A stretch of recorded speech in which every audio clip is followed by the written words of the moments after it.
மோர்தெக்காய்க்கு தூக்கு மரத்தை செய்ய கர்த்தர் அனுமதித்தார். ஆனால் மோர்தெக்காயை தூக்கிலே போட கர்த்தர் அனுமதிக்கவில்லை. யோசேப்பை குழியிலே தூக்கி போட கர்த்தர் அனுமதித்தார்.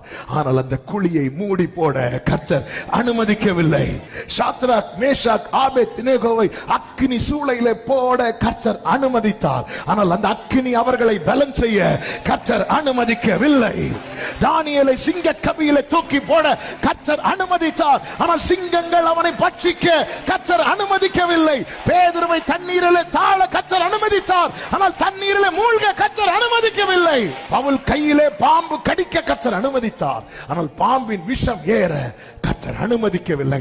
சில காரியங்களை கர்த்தர் அனுமதித்ததாய் எண்ணி கர்த்தர் கைவிட்டு விட்டார் என்று எண்ணாதே. அனுமதிக்காத சில காரியங்கள் இருக்கிறது. எனவே நாம் உயிரோடு இருக்கிறோம்.